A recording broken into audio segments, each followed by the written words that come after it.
सिंध जी तारीख़ ते तहक़ीक़ जे सिलसिले में रुख सिंधी भेनरुनि भाउरुनि दोस्तनि ऐं साथियुनि सां मुखातिबु आहियां। अव्हां जी तरफ़ां जेका वॾी मोट मिली रही आहे उनजी तमामु वॾी महिरबानी। अव्हां सभिनी खे मुंहिंजे तरफ़ां सलाम क़बूल पवे।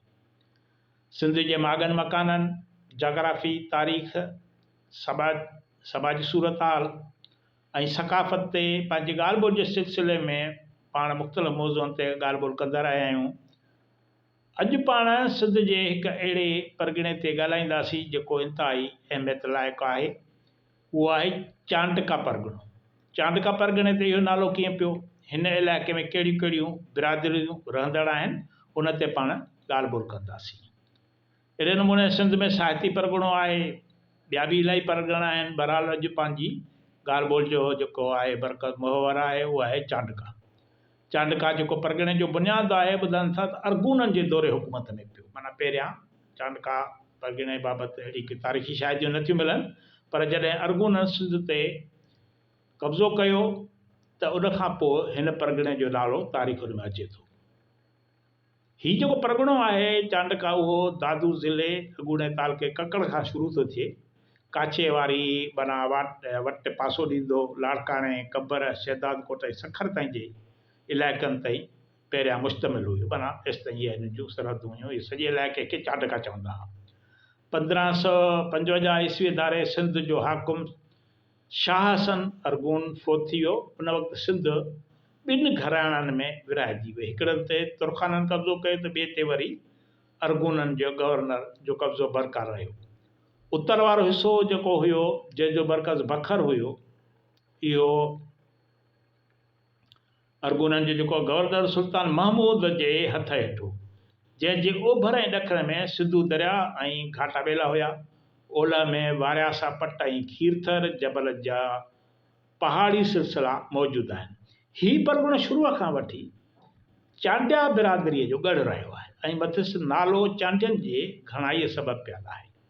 माना हिन इलाइक़े में चांडिया ॿिनि ज़ातियुनि ऐं बिरादरियुनि खां वधीक रहंदड़ आहे, इन करे हिन इलाइक़े जो नालो ई चांडिया पियो, चांडका पियो।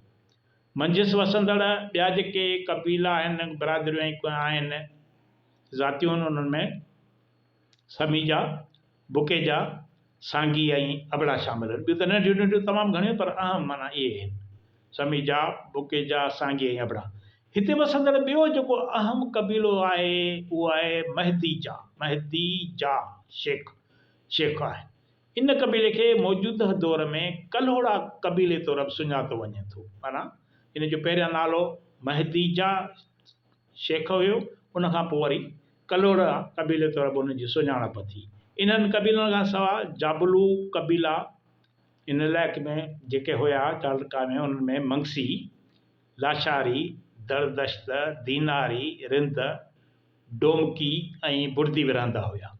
संदन ॻोठ मीर अबड़े वारे वाह जे कप ते हूंदा हुआ। हीउ वाह बि संदन ई खोटरायल हो। जोखी हरणी ऐं मनह ॻोठ मीर अबड़े जा ॿधरायल हुआ, जॾहिं त वरी निंदे अबड़े पोपटी ॻोठ वधायो हो। जाम निंदे पंहिंजे क़ाबिल सिपह सालार वज़ीर आज़म दरिया ख़ान, दुल्ह दरिया ख़ान जे हथ हेठि शाह बेग अरगून जंहिं वक़्तु सिंध जे मुख़्तलिफ़ शहरनि ते काहूं करे फुरलुट कई, त उनखे शिकस्त ॾियण लाइ, उनखे मुंहुं ॾियण लाइ सिपह सालार पंहिंजे खे दरिया ख़ान, दुल्ह दरिया ख़ान खे मोकिलियो हो वॾो लश्कर ॾेई। इन्हनि ॾींहंनि में लाड़काणे वारे परगिणे में चांडियनि जी सरदारी हुई। चांडियनि जे सरदार सरेमन ख़ान दरिया ख़ान जी फ़ौज जी मदद कई, जंहिं करे शाह बेग अरगून खे शिकस्त आई ऐं संदसि भाउ सुल्तान महमूद इन जंग में सिंधी लश्कर खां मारिजी वियो। इन ई लड़ाईअ खां पोइ दरिया ख़ान सरेमन ख़ान चांडिए ते तमामु घणो राज़ी थियो, छो जो हुनखे जंग में मदद ॾिनी हुई। पोइ उनखे दुल्ह दरिया ख़ान 9 लखी जागीर इनाम तौरु ॾिनी, 9 लखी जागीर। अहिड़ी तरह लाड़काणे वारे इलाइक़े ते चांडका परगिणो नालो पियो।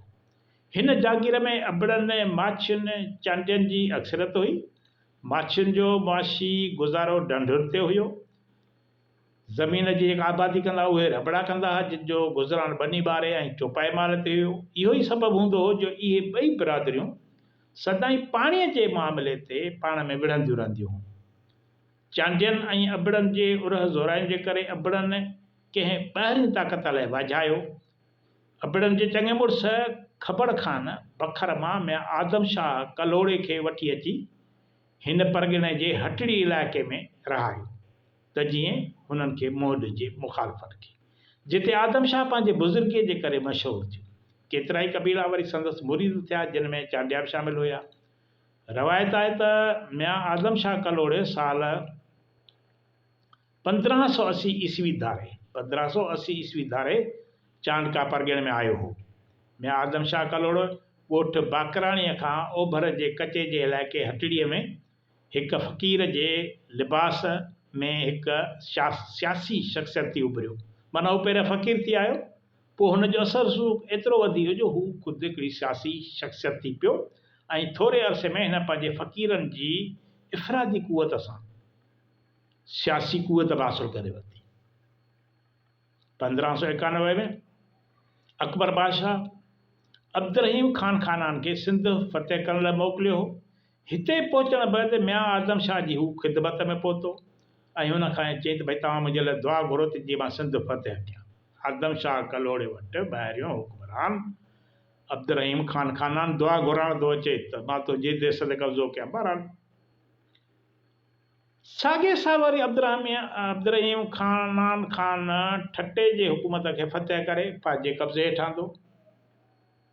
साॻे ई साल जंहिं साल हुन दुआ घुराई, तॾहिं हिन खे इहो महसूसु थियो त इहे जेके जंगियूं कामयाबियूं पियूं खेसि मिलनि से आदम शाह कलोड़े जे दुआउनि जो असरु आहे। तंहिं करे हिन आदम शाह कलोड़े खे चांडका परगिणे में लाड़काणे लॻे हिकिड़ी जागीर ॾिनी, इलाइक़ो ॾिनो, ज़मीन ॾिनी। मैं आदम शाह कलोड़ो हिन इलाइक़े में ॾींहों ॾींहुं पंहिंजा पेर पुख़्ता कंदो वियो।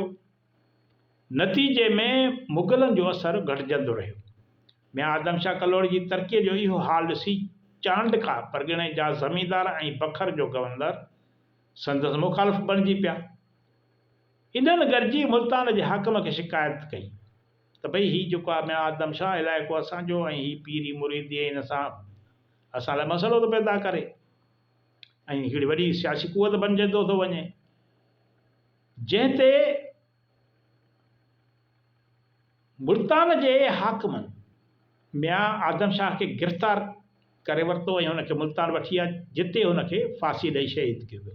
मियां आदम शाह कलोड़े खे कीअं फांसी ॾिनी वई, छो ॾिनी वई, इन जो वरी अलॻि पस मंज़र आहे। बहरहाल अॼु पाण त चांडका ते था ॻाल्हायूं पिया, हीअ विच में ॻाल्हि अची वई त इन ते वधीक पाण वरी कंहिं ॿी विलाग में ॻाल्हाईंदासीं। त हाणे मियां आदम शाह खे जॾहिं गिरफ़्तार करे हू मुल्तान वठी विया त हुनखे उते फांसी ॾेई शहीद कयो वियो। हीउ वाक़ियो 1600 ईस्वी धारे माना 1600 ईस्वी धारे पेश आयो। उन बैदि वरी संदसि पुटु मियां दाऊद गादी संभाली। उनखां पोइ आदम शाह जो ई कुटुंब अॻिते वधणु लॻो। मियां इलियास वलद मियां दाऊद कलोड़नि जो वरी अॻुवाण थो बणिजे। मियां इलियास जे वफ़ात खां पोइ मियां शाह अली कबीले जो सरबराह बणियो।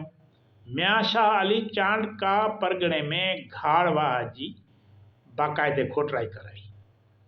मियां शाह मोहम्मद कलोड़े जे खयल इन क़दम सबबि ज़रई ऐं वापारी तौरु हिकिड़ो वॾो इनकलाब अची वियो।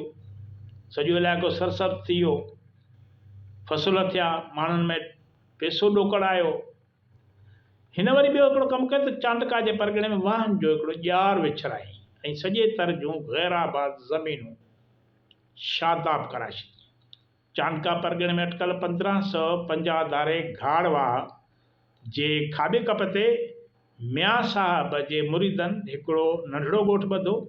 उन्हनि मुरीदनि जो तालुक़ु वरी लाड़क कबीले सां हुयो, जंहिं सबबि चांडका खां पोइ हिन इलाइक़े में आहिस्ता आहिस्ता वरी लाड़काणो मशहूरु थियो, लाड़क कबीले जे पोयां। हाणे लाड़काणो अलॻि किसो आहे, लाड़काणे ते पाण अलॻि ॻाल्हि ॿोल कंदासीं। तेसिताईं इजाज़त ॾींदा, अव्हां जी वॾी वॾी महिरबानी।